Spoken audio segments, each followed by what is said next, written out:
무너진 성벽을 재건하는 일로 인하여 하나님의 다스림의 회복을 소망하던 느헤미야의 관심이 달라졌습니다. 그는 무엇보다 공동체 안에 정의와 공의가 회복되어야 하나님 나라의 회복이 임할 수 있다는 사실을 깨달은 것입니다. 그래서 느헤미야는 귀족과 민장들을 꾸짖고 당장 오늘부터 정의와 공의를 회복할 것을 선포했습니다. 결국 백성들은 모두 아멘으로 대답하고 하나님을 찬송하게 되었습니다. 그런데 사실 생각해보면 모든 백성이 하나님의 정의와 공의를 위해 아멘으로 화답했다라고 하는 것 절대로 쉽지 않은 일입니다. 왜냐하면 당장 나의 이익에 큰 손해를 입는 일이기 때문입니다. 자기중심성을 가진 인간이라면 내 손에 들어온 것 쉽게 내놓기 어렵습니다. 우리 속에 육체의 욕심이 끝이 없기 때문입니다. 아무리 가져도 더 가지려는 완악한 마음이 인간 본연의 모습입니다. 그러나 이스라엘은 하나님의 정의와 공의를 위해 믿음으로 느헤미야의 권면을 따랐습니다. 그렇다면 이스라엘 백성들은 어떻게 느헤미야의 권면에 순종할 수 있었던 것일까요? 고대 그리스 철학자 아리스토텔레스는 수사학에서 한 사람의 말이 제 역량을 발휘하기 위해서는 세 가지가 필요하다고 이야기했습니다. 그것은 바로 에토스와 파토스 그리고 로고스입니다.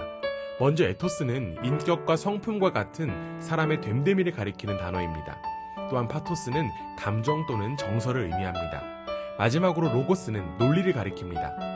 아리스토텔레스가 에토스를 가장 먼저 소개한 것은 말하는 사람의 인품이 가장 중요하다는 의미로 볼 수 있습니다. 즉, 한 사람의 말이 설득력을 가지려면 어떤 사람이 말하느냐가 더욱더 중요하다는 것입니다.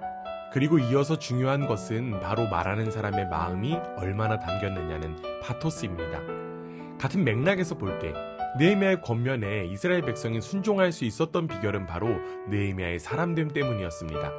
느헤미야는 유다의 총독으로 12년 동안 일하면서 자신을 비롯한 자기 형제들이 녹을 받지 않았음을 밝혔습니다.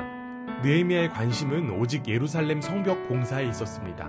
그렇기에 그는 욕심을 부리며 땅을 사지도 않았고 다른 사람과 같이 일했습니다. 결국 느헤미야는 하나님 나라의 백성으로서 먼저 본을 보인 사람이었다는 것입니다. 12년이라고 하는 긴 시간 동안 그는 한결같이 하나님 나라를 위해 헌신했고 백성들은 그의 모습을 가까이에서 직접 경험했기에 그의 권면에 순종할 수 있었던 것입니다. 느헤미야는 자신이 하나님 나라의 본을 보일 수 있었던 비결에 관하여 이렇게 고백했습니다. 하나님을 경외함으로. 느헤미야는 하나님의 살아계심을 진정으로 믿는 사람이었습니다. 늘 하나님의 주되심을 인정했기 때문에 그는 백성들을 착취하지 않았고 성벽 재건에만 힘을 기울일 수 있었던 것입니다.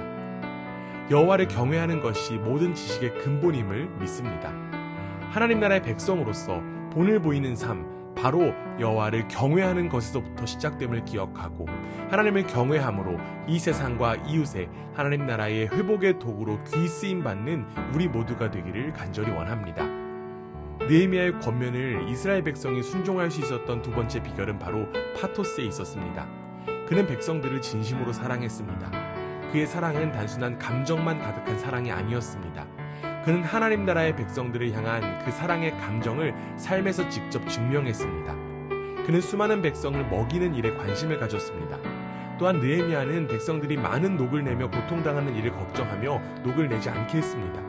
이처럼 하나님 나라의 백성들을 진심으로 사랑한 느헤미야의 사랑이 백성들에게 고스란히 전해졌을 것이고 그들은 느헤미야의 권면에 순종할 수밖에 없게 되었던 것입니다.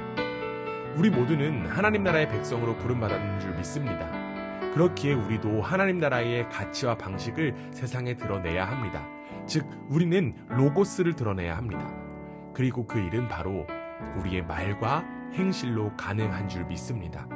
내가 먼저 하나님의 다스림을 온전히 누리는 삶이 될 때 나를 통한 하나님의 다스림이 온전히 세상 가운데 나타날 수 있다는 것입니다. 하나님을 사랑하고 이웃을 사랑하는 모습으로 가득 찬 우리의 삶을 통해 하나님 나라가 더욱더 드러나게 될 줄 믿습니다. 오늘도 내 삶의 주인이신 하나님을 경외하며 만나는 이들에게 하나님의 다스림을 전하는 귀한 사명을 감당하는 우리 모두가 되기를 주님의 이름으로 축원합니다.